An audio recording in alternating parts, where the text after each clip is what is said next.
Kidney সুস্থ রাখার 7টি উপায়, তার মধ্যে একটি হচ্ছে সুষম খাদ্য গ্রহণ।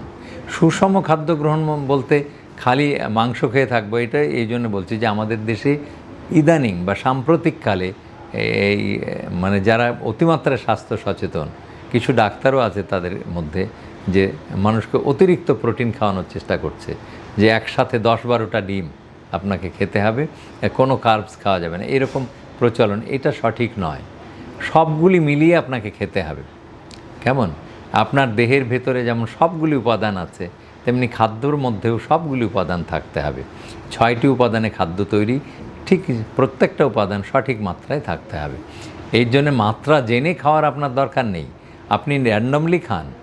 আপনার যে লোকাচার দিয়ে আপনি বড় হয়েছেন, যে জীবনাচরণ তৈরি করেছেন একটা সমাজ, যে সকালে আপনি পান্তা ভাত দিয়ে নাস্তা করেন না কেন, কোনো সমস্যা নেই, কিন্তু আপনি সকালে পান্তা ভাত বা ভাত রুটির বদলে সেখানে মানে একটা 10টা থেকে শুরু করে 16টা পর্যন্ত ডিম খায়। আমি জানি এগুলি বর্তমানে চালু করে দিয়েছে।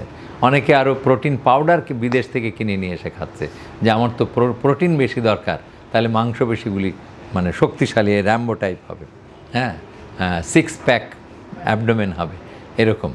কিন্তু সেটা সঠিক নয়। আপনি প্রচুর ব্যায়াম করবেন, এক্সারসাইজ করবেন, কিন্তু প্রোটিন পরিমিতই দরকার, তার বেশি দরকার নেই। হ্যাঁ, আপনার যে যেরকম কাজ করছে, আমাদের 1600 ক্যালোরি থেকে 1600 কিলো ক্যালোরি থেকে সর্বোচ্চ 3000 কিলো ক্যালোরি যারা শ্রমিক মাঠে ঘাটে কাজ করছে তাদের দরকার হতে পারে। তো এইটা সুষম প্রোটিন, সুষম কার্বোহাইড্রেট, মানে প্রোটিন, কার্বোহাইড্রেট, ফ্যাট, তারপরে পানি এবং ভিটামিনস সবগুলি যেন সঠিক মাত্রা থাকে। এবং এই খাদ্যের মধ্যে অবশ্যই কিছু কাঁচা সবজি, কাঁচা ফলমূল থাকতে হবে, তা না হলে ভিটামিন সি আপনি হারিয়ে যাবেন, সিকে পাবেন না।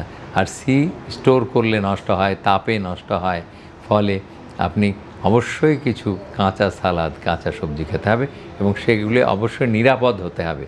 যে এমন নয় যে ক্ষেতের ময়লা আপনি নিয়ে এসে খাচ্ছেন, তাহলেই পেটের অসুখ হবে। কাজে সুষম খাদ্য গ্রহণ।